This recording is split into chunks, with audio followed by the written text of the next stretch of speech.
Hey guys, welcome back.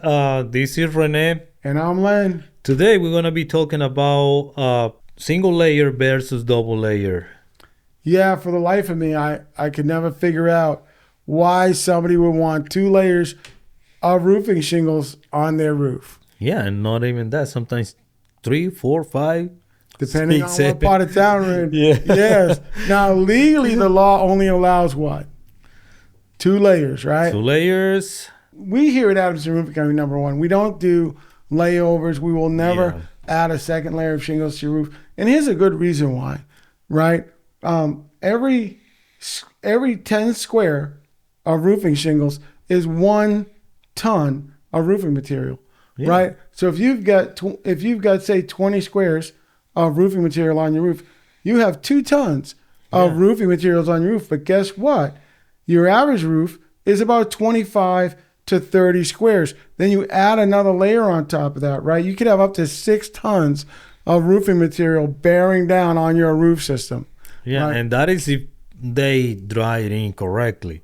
Because you think about like those 2 layers full of water, like full of moisture, it's gonna be even heavier than that. I've seen 2 layers, 3 layers, 4 layers on top of a roof, which is absolute insanity. When we take all these layers off the roof, what's the first thing you find once all the shingles are off the roof? Rotten decking. You're exactly right. Rotten The decking. roof deck is destroyed. And for a lot of reasons.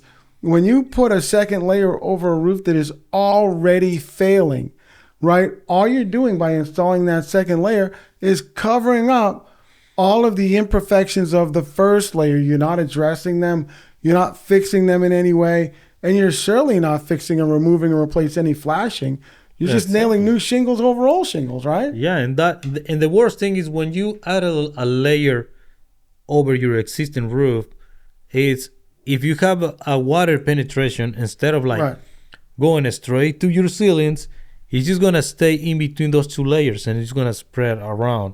Whenever the time comes to replace your roof, you're gonna spend a fortune of money doing, decking repairs. The roof deck is gonna be almost gone, like destroyed, completely disintegrate. Even on a very small roof, you're going to run into probably about 100 sheets of decking, right? And that decking is not cheap to buy. It's not cheap to install. At the end of the day, you're looking almost as much to replace the roof deck as you are to replace the shingles themselves. Is there an advantage to adding a second layer over an existing layer? No, I've been thinking about it and I don't see no advantage at all. Now, I know you said earlier when we were just talking, you said you've done it before, right? Yeah, long time ago. Sometimes, most of the people, the ones they do shingles over shingles, is the ones that, number one, probably they are like kind of doing flip houses. Just they want to go so cheap. Yeah. But that is it's not worth if you own a building, the one you want to keep in the family for a long time. And not only that, like I don't think there is a company that one can warranty installing shingles over shingles. Right. Well, firstly, let me say 2 things. When you were doing those layovers, you weren't doing them here. That was when you worked at some other roofing company, right? Yeah, that wasn't my beginnings. I'm talking about probably like, Yeah. I want to say maybe like 15 years ago. Yeah. So when I installed my last roof over roof. yeah, because Adamson Roofing Company, we've never done shingle overs, right? We don't recommend it.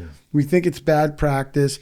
Some people, yes, it absolutely comes down to money. Every penny counts. So for some people, they say, listen, if I can save a few $100s by doing a shingle over, I'm going to do it because I do need a new roof, but I can barely afford a shingle over, right? So in those cases, listen, we understand, and or like you say, in a flip house, or if somebody's trying to sell the home and they're trying to get away cheap. I mean, I'm not saying it's a good idea, but those are some reasons people would do it. But at the end of the day, if you want to do it right, I think the best way to do it is to remove the existing shingle layer so that you can then address all of the leak issues. If there are any, you can remove and replace all the flashing, which is what we do when we change out your old roof. And then you don't have to worry about it. When it's done, we can give you a warranty. It's very hard to warranty a shingle over. Now, You can get a shingle over warranty, but that comes from the company themselves saying, trust me, if your roof leaks, we're going to fix it.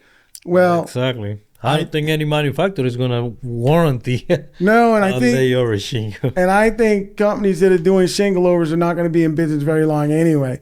So they give you that warranty knowing full well they're maybe not going to be in business anyway. You're not going to save enough money to make it worthwhile. You're much better off having a legitimate, we call it a clean deck roofing installation, right? Yep. With a good solid warranty so that if you have an issue, it can be covered. Yes, sir. Well, I think that's it for today. Don't forget to like and subscribe. Yes, sir. Like and subscribe our videos. Well, I'm Len, And I'm Rene. and we'll see you next time.